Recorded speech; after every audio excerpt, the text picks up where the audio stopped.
안녕하세요. 오늘은 이런 줄기를 가지고 있는 다육이라면 꼭 줄기를 잘라 가지고 새뿌리를 내려야 살릴 수 있다라는 이야기로 오늘의 이야기를 시작해 볼까 합니다. 지금 영상에 보이는 다육이 같은 경우는 레드온빛입니다. 이 커다란 대품이었는데요, 지금 약간 줄기 하나가 이상하지 않나요? 대형 화분에 심어져 있는 두들레아입니다.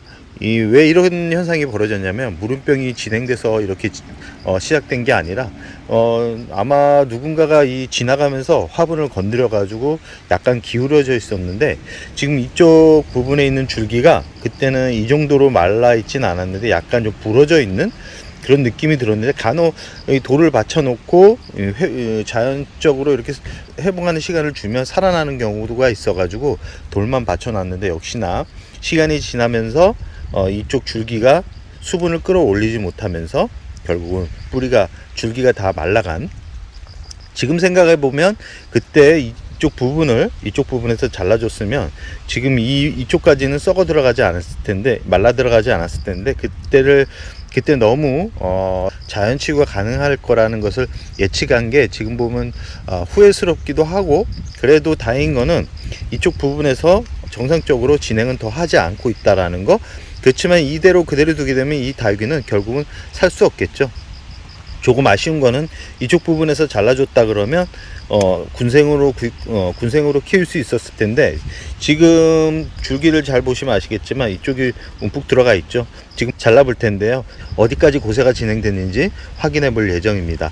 보통 집에서 키우는 분들 같은 경우, 이런 경우가 여름이 지나서 그럼 여름이 지나면 이런 경우를 볼 수 있을 텐데요, 지금 자르는 거는 한 이 정도에서 자를 겁니다. 좀 너무 아까운 대품이라서 자르면서도 좀 마음이 아픈데요, 한 이 정도에서 잘라주는데, 가끔 이 자르는 과일을 소독해야 되나요, 말아야 되나요, 이렇게 물어보시는 분들이 있는데 소독하셔야 됩니다. 지금 잘랐습니다. 자른 상태고요. 지금 어떤가요? 거의 살아있는 면적이 하나도 없죠. 지금 자른 부분을 이렇게 보여드리는 겁니다. 어떤가요? 다 고사가 됐죠? 이대로 심어주면 안 되고요, 아까도 말씀드렸듯이 건강한 상태까지 잘라서 이 다육이가 뿌리를 내릴 수 있는 시간을 좀 줘야 됩니다. 다행인 거는 이쪽에 3두로 분지를 하고 있고요, 이쪽도 2두를 분지를 하고 있는데, 마지막 잘라가지고 지금 한 손에 이 핸드폰을 들고 있어가지고 깨끗하게 자를 수가 없어가지고, 자른 후에 건강한 부분은 어디까지인지를 말씀드리겠습니다. 지금 레드온비치를 자른 후에 지금 건강한 줄기까지 이렇게 자른 부분인데요, 이 반은 정상적인 부분이고 반은 붉은색 빛을 보여주죠. 이 붉은색 부분이 보여주는 거는 뭐냐면, 열에 견디지 못하고 여기서 더 진행됐다 그러면 아마 이 친구는 살릴 수 없었을 겁니다. 조금 더 자를까 하다가 이 줄기 부분을 너무 많이 잘라버리면 문제가 생길 것 같아 가지고, 지금 조금은 아쉽지만 조금 상처가 있는 부분까지 좀 남겨 놨습니다. 이 한쪽 부분도 이렇고요. 두 번째 줄기도 잘 보시면 아시겠지만 아까보단 덜 붉죠. 중간에 수간도 잘 보이고 있습니다. 수간 부분이 약간 붉은빛으로 보여지는 게 조금 아쉽지만 분명 이 부분도 건강하게 자리를 잡을 겁니다. 아까도 말씀드렸듯이 이 수간 부분이 약간 붉은빛을 보여주고 있어가지고 불안불안하긴 하지만, 이 상태로 잘라주고 나서 바로 흙에 심어주면 안 되고요.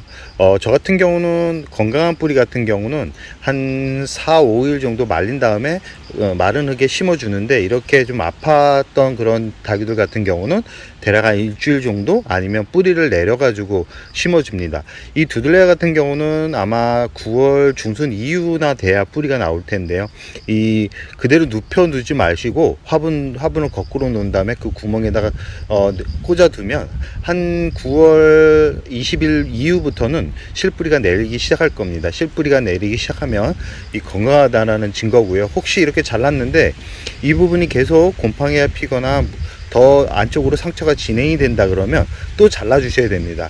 이 줄기가 아깝긴 하지만 자르지 않은 상태에서 그대로 심어주게 되면 결국은 또 이 병이 위까지 타고 올라가기 때문에 결국은 살릴 수 없는 그런 증상까지 오기 때문에 꼭 이 상태를 확인하시고 심어주라는 말씀을 드리고 싶고요. 실뿌리가 나기 시작하면 화분에 흙을 화분 속에 심어주고 나서 물은 대략 한 3, 4일 후에 주는데 1차 물주기 같은 경우 과하게 주시면 안 됩니다. 보통 9월달 물주기를 하신 분들이 물을 한 번에 왕창 주시는 분들이 있는데 이 왕창 주시면 안 됩니다. 왕창 주면 안 되고요. 뿌리가 견디지 못합니다.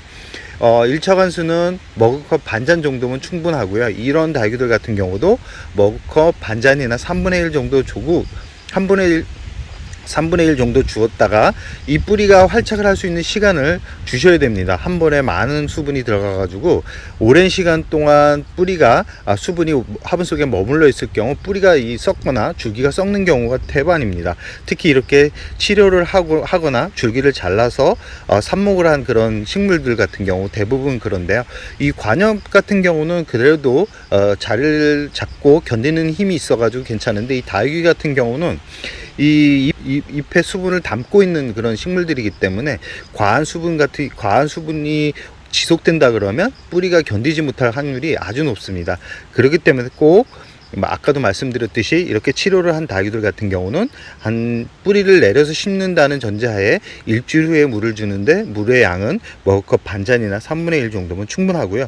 이렇게 바로 또 심어주고 나서 이 뿌리를 건강하게 만들겠다고 영양제를 주시는 분들이 있는데 절대 영양제 주지 마시기 바랍니다. 영양제 준다고 얘가 영양제를 끌어올리는 힘도 없을 뿐더러 이 영양제가 과하면 오히려 뿌리 발육에 그렇게 좋지 않습니다. 뿌리가 건강한 상태에서 영양제를 줘야지만 뿌리가 더 건강하게 자리를 잡을 수 있다는 거 꼭 명심하시기 바랍니다.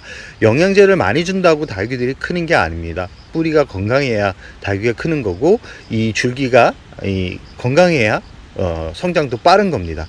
이 다육이 지금 보이는 레드온빛처럼 이 줄기 부분이 건강한지를 잘 1차적으로 확인하시고요. 그리고 난 다음에 이 하엽을 제거하면서 깍지벌레가 있는지를 꼭 확인하시기 바랍니다. 아마 여름에 노숙을 했던 그런 화분들 중에 이런 줄기가 좀 길게 자란 다육이들 같은 경우 아마 보통 이런 증상을 겪고 있는 다육이들이 몇 화분이 있을 겁니다. 그대로 두지 마시고 꼭 줄기를 잘라 가지고 이 건강한 부분까지 과감하게 자르시기 바랍니다. 다육이는 죽지 않습니다.